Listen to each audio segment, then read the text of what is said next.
어떤 선교사가 시골을 지나가다가 수요 예배 시간이 되어서 근처에 있는 농촌 교회에 들어가게 되었습니다.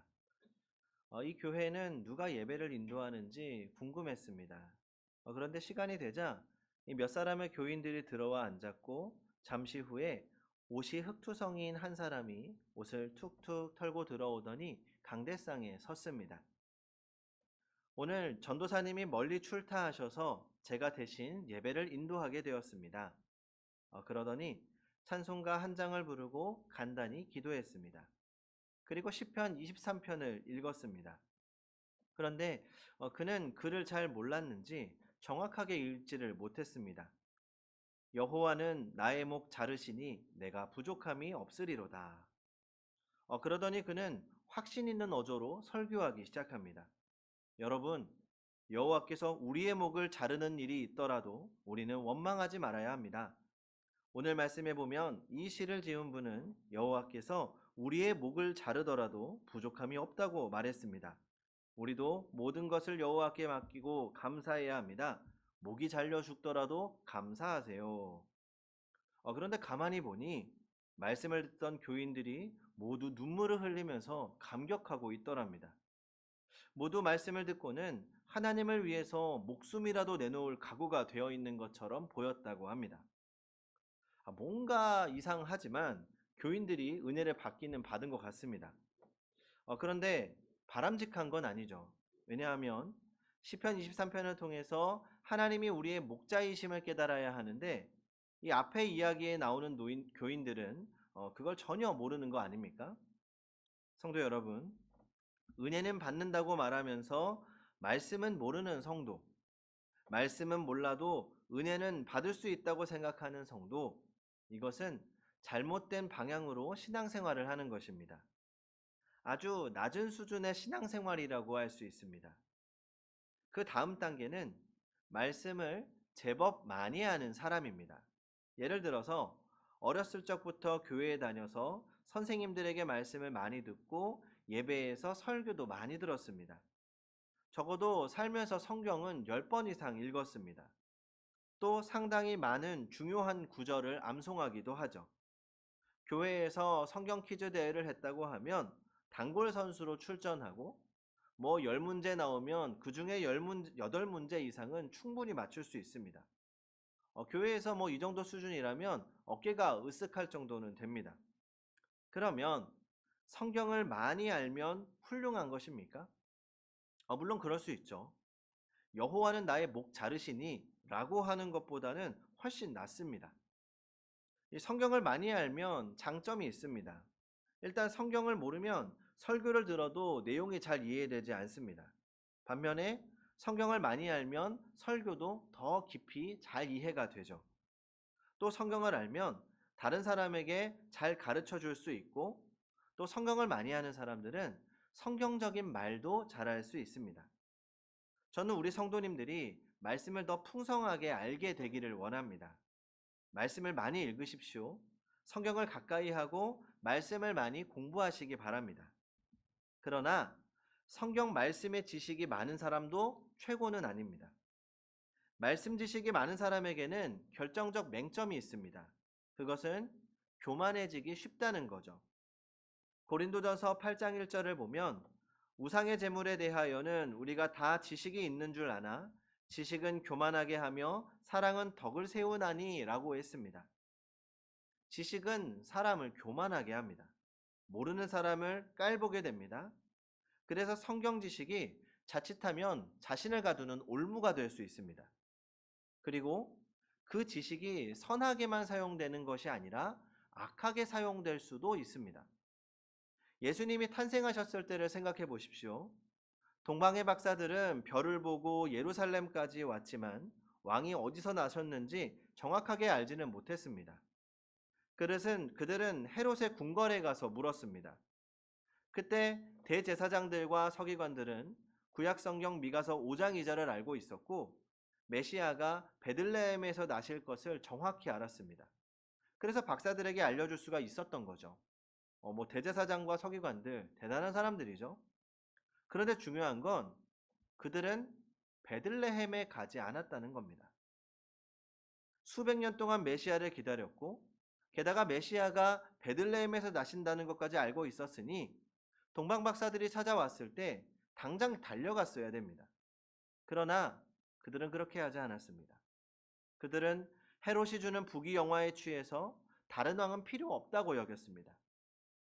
오히려 그들의 말씀 지식은 헤롯을 통해 악용되었습니다. 헤롯은 박사들에게 아기를 만나면 자신에게도 알려주어서 경배하게 해달라고 말했는데 이것은 탄생한 왕을 죽이려는 속임수였죠. 결국 대제사장과 서기관들은 말씀 지식만 있었을 뿐 지식대로 행동하지는 않았습니다. 게다가 그 지식은 결과적으로 헤롯을 돕는 악한 지식이 되고 말았던 거죠. 결국 후에 어떻게 됐습니까? 헤롯은 베들레헴의 아기들을 모두 죽이는 만행을 저지릅니다. 대제사장과 서기관들의 지식은 죽은 지식이었고 죽이는 지식이었습니다. 이게 지식의 한계입니다. 지식은 정보를 주지만 사람을 만들지는 못합니다. 현대는 지식사회로서 지식과 정보가 넘쳐납니다. 제 아들 윤희는 초등학교 3학년입니다. 그런데 저에게 질문하는 것들 중에서 제가 대답하지 못하는 것들이 태반입니다. 어느 날 갑자기 물어보는 거예요. 아빠, 핵폭탄이 터지면 어떻게 피하는 줄 알아? 여러분 아십니까? 네, 전 잘 몰라요. 아빠, 그물무늬 비단구렁이가 뭐 먹는지 알아요?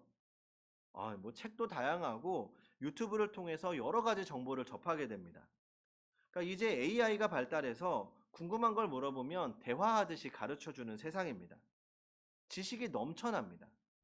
그런데 한때 사람들은 더 많이 알게 되면, 내가 많이 알게 되고 깨닫게 되면 사람은 자유로워지고 행복해질 거라고 생각했던 시절이 있습니다. 그런데 과거에 비해서 지식은 늘어났지만 사람들은 여전히 불행합니다. 성경 말씀을 아무리 많이 읽고 많이 알아도 그것만으로는 안 됩니다. 우리는 그 이상이 되어야 합니다. 그러면 그 다음 단계는 뭘까요? 다음 단계는 말씀을 깊이 묵상하는 사람이 되는 겁니다. 시편 1편 2절을 보면 복 있는 사람에 대해서 설명하면서 오직 여호와의 율법을 즐거워하여 그의 율법을 주야로 묵상하는도다 라고 했습니다. 하나님의 말씀을 알기만 하는 것이 아니라 그 말씀을 깊이 깨닫고 생각하고 되새김질하는 겁니다. 묵상하는 거죠. 그러니까 처음에 말씀을 대하면 사실 명확하지가 않습니다. 저도 설교를 할 준비하면 한번 딱 읽고 설교를 쭉 써내려가면 얼마나 좋을까요? 그렇지 않아요. 말씀을 읽고 또 묵상하다 보면 그 말씀의 의미가 서서히 밝혀지고 드러나게 되고 분명해집니다. 어떤 분들은 이것을 필름 현상 같다고 말합니다. 그러니까 요즘 뭐 핸드폰 카메라, 디지털 카메라가 대부분이지만 예전에 필름으로 사진을 찍었을 때를 생각해 보십시오. 암실에서 필름을 현상할 때 이 먼저 화학약품을 담은 큰 쟁반에 필름을 넣습니다. 그리고 필름 위에 영상이 분명해질 때까지 그 쟁반을 앞뒤로 흔듭니다. 그렇게 계속하면 서서히 영상이 나타나고 시간이 흐르면 또렷해집니다. 성경 말씀도 그렇습니다. 처음에 말씀을 묵상하면 도대체 이게 무슨 소린가? 이게 무슨 뜻인가? 애매하고 잘 이해되지도 않습니다. 그런데 말씀을 반복해서 읽고 또 이해되지 않으면 또 읽고 말씀을 깊이 묵상하다 보면 어느 순간 성령께서 우리의 마음을 조명해 주시고 성경을 조명해 주시고 의미가 점점 드러나게 되고 알게 됩니다. 숨어있는 속뜻을 발견합니다. 글자와 글자 사이의 의미를 찾아냅니다. 점점 말씀의 맛을 느끼게 되는 거죠. 그리고 무엇보다 중요한 건 그렇게 깨달아지는 모든 말씀들이 나를 향한 것을 깨닫게 되는 겁니다. 말씀에 순종하여 고향을 떠났던 아브라함, 그 이야기가 나의 이야기가 되고 정욕으로 살았던 다윗의 죄가 자신의 죄처럼 느껴집니다. 불순종하여 다시스로 도망갔던 요나가 나 같습니다. 예수님을 배신한 가룟 유다가 자신처럼 느껴집니다. 하나님께 드릴 예물을 두고 거짓을 행한 아나니아와 삽비라가 나 자신 같습니다. 세상을 사랑해서 떠난 데마가 나 자신 같습니다. 그렇게 되면 어느 순간 회개가 터져 나옵니다. 눈물이 앞을 가립니다. 말씀에 깊이 빠져들어서 그 한마디 한마디가 내 심령 골수를 쪼개는 것 같습니다. 그러면서 말씀으로부터 힘과 위로를 얻습니다. 아무리 힘들고 어려워도 그 말씀을 통해서 힘을 얻고, 아무리 힘들고 어려워도 그 말씀이 상황을 극복하게 합니다. 그렇게 성경의 많은 말씀 중에서 내 인생을 뒤집고 내 일평생을 붙잡고 살아갈 말씀을 발견하게 되는 거죠. 이쯤 되면 말씀이 꿀송이보다 더 달게 느껴집니다. 그러면 우리도 다윗처럼 고백하게 되겠죠. 시편 19편 7절부터 10절입니다. 여호와의 율법은 완전하여 영혼을 소성시키며 여호와의 증거는 확실하여 우둔한 자를 지혜롭게 하며 여호와의 교훈은 정직하여 마음을 기쁘게 하고 여호와의 계명은 순결하여 눈을 밝게 하시도다. 여호와를 경외하는 도는 정결하여 영원까지 이르고 여호와의 법도 진실하여 다 의로우니 금 곧 많은 순금보다 더 사모할 것이며 꿀과 송이꿀보다 더 달도다. 우리 모두가 이런 기쁨에 이르게 되기를 바랍니다. 그러면 이것으로 다 된 걸까요? 아닙니다. 이것으로도 부족합니다. 이런 사람은 자칫하면 몽상가가 되기 쉽습니다. 늘 성경을 가지고 기쁘고 만족하는 것 같지만 뭔가 현실감이 떨어지는 사람이 될 수 있어요. 이 결정적인 것은 현실적 책임의식이 결여되기 쉽다는 겁니다. 그러면 우리가 흔히 말하는 소위 믿음 좋은 사람이라는 건 어떤 사람을 말하는 걸까요? 늘 성경을 묵상하고 집에서나 걸어갈 때나 지하철이나 회사에서도 성경을 읽습니다. 그러면서 주변 사람들에게 말씀도 잘 설명합니다. 전도도 합니다. 그런데 이상하게 사람들이 그 사람을 싫어합니다. 분명히 성경 열심히 읽어요. 아침마다 오면 회사에서 아침 묵상을 해요. 그런데 사람들이 싫어하는 사람들이 있어요. 별종 취급합니다. 사람들이 그 사람을 기분 나쁘게 생각합니다. 이 이야기를 들어보셨을 겁니다. 어떤 사람이 비행기 안에서 열심히 성경을 읽고 있었습니다. 한 구절 읽고는 문을 닫고 묵상하고 또 한 구절 읽고는 말씀을 묵상합니다. 그러자 옆자리의 남자가 비아냥거리면서 묻습니다. 이봐요. 그 책에 나온 이야기 다 믿어요? 그럼요. 이건 성경이에요. 그러면 고래 안에 들어갔다가 나온 사람 이야기도 있어요? 그거 알아요? 아, 요나 말씀하시는군요. 저 알죠. 근데 성경에는 고래가 아니라 큰 물고기라고 되어 있어요. 좀 정확하게 아셔야죠. 어쨌든 사람이 물고기 뱃속에서 살 수 있다고 생각하는 거예요? 글쎄요. 나중에 천국 가면 물어보죠 뭐. 그러자 그 사람이 또 말합니다. 그 요나라는 친구가 천국에 없으면 어쩔 거요? 그러자 기독교인은 가로소롭다는 듯이 성경을 다시 펴며 대답합니다. 그럼 선생이 나중에 물어보시면 되겠네요. 무슨 말입니까? 요나가 천국에 없으면 지옥에 있을 테니 당신이 지옥에 가서 물어보면 되겠네 하는 저주 같은 이야기입니다. 이게 문제입니다. 이런 식으로 퉁명스럽게 대답하는 교인에게 무슨 정중함이나 예절이나 상대방에 대한 따스한 배려가 느껴집니까? 아마 그 이야기를 들은 사람은 그래 예수쟁이 너나 잘 믿고 너나 천국 가라 이렇게 욕할 게 분명합니다. 그런데 이 이야기가 예전에는 마치 무용담처럼 교회 안에서 들렸던 적도 있습니다. 저도 이 이야기를 듣고 도전받았던 때가 있습니다. 그런데 이것은 잘못된 방향입니다. 예전에 수도원이 그랬습니다. 수도사들은 수도원의 높은 담장 안에서 말씀을 깊이 묵상하고 기도했습니다. 그러나 그들의 묵상은 자기 만족을 위한 것이었습니다. 그들은 세상에서 말씀을 실천하지 않았습니다. 묵상하고 찬양하고 자기 자신만 만족할 뿐이었습니다. 그들의 지식, 그들의 풍성한 묵상은 현실의 삶과는 너무나 먼 거리에 있었습니다. 오늘 교회와 그리스도인들이 너무 많은 비난을 받고 있습니다. 왜 그렇습니까? 말씀을 알고 묵상은 하는데 그 말씀대로 사는 그리스도인들이 많지 않기 때문입니다. 그러다 보니 책임의식이 없습니다. 충성해야 한다는 것은 알지만 회사에서 충성하지는 않습니다. 사랑해야 한다는 것은 알지만 동료들에게 밥 한 끼 제대로 사지 않습니다. 정직해야 한다는 것 알지만 회사 사무용 볼펜 아무런 거리낌 없이 집에 가져갑니다. 그가 부모에게 잘못하는 것이, 자녀에게 잘못하는 것이 동네방네 소문납니다. 사람을 대하는 태도가 건방져 보입니다. 혼자만 똑똑한 것처럼 행동합니다. 이러다 보니 사람들이 손가락질하는 거죠. 이게 문제입니다. 말씀은 알고 묵상하고 감동도 받는데 문제는 그 말씀대로 살지는 않는다는 겁니다.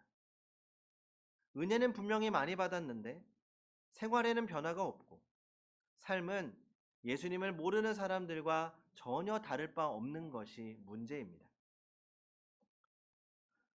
오늘의 본문은 이런 문제를 심각하게 깨우치고 있습니다. 21절을 보십시오. 21절 같이 읽어보겠습니다. 시작. 그러므로 모든 더러운 것과 넘치는 악을 내버리고 너희 영혼을 능히 구원할 바 마음에 심어진 말씀을 온유함으로 받으라. 아멘. 말씀을 온유함으로 받으라고 말합니다. 어떻게 하는 것이 온유함으로 받는 것입니까? 22절을 같이 읽어보겠습니다. 시작. 너희는 말씀을 행하는 자가 되고 듣기만 하여 자신을 속이는 자가 되지 말라. 아멘. 바로 이것입니다. 말씀을 듣기만, 알기만 하고 지키지 않으면 자신을 속이고 남을 속이는 것입니다. 이게 위선입니다. 또 25절을 보십시오. 참 자유가 어디에서 올까요? 25절을 같이 읽어보겠습니다. 시작.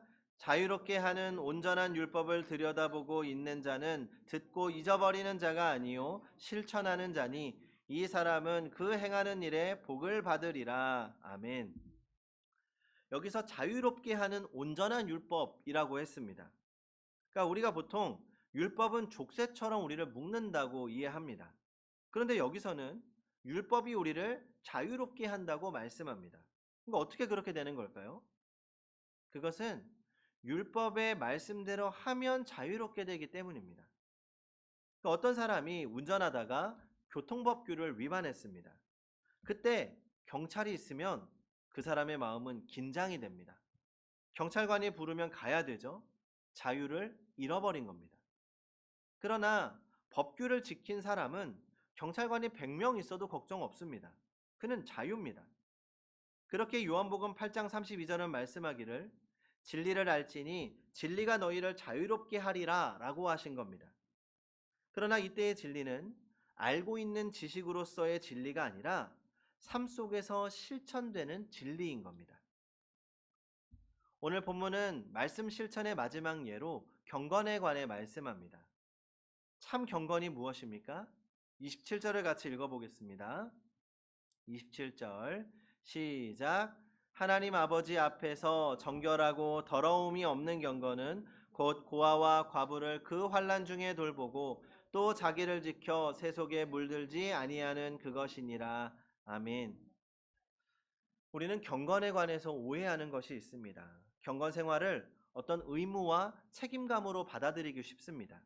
그러니까 뭔가 해내야 하는 신앙생활의 과제처럼 여기는 거죠. 그러나 경건 생활은 사실 우리 그리스도인들에게 있어서 숨쉬는 것과 같은 자연스러운 시간이 되어야 합니다. 하나님은 성경을 통해 자신을 밝히 보여주고 계십니다. 그래서 우리는 성경을 통해 예수 그리스도를 만날 수 있습니다. 말씀을 통해 주님과 대화하고 말씀을 통해 주님의 사랑을 경험하고 말씀을 통해 우리도 주님을 더욱 사랑하게 되는 겁니다. 그렇게 주님을 너무 사랑하고 주님이 주신 사랑이 넘쳐서 이웃으로 흘러가는 삶이 말씀 생활이요 경건한 삶입니다.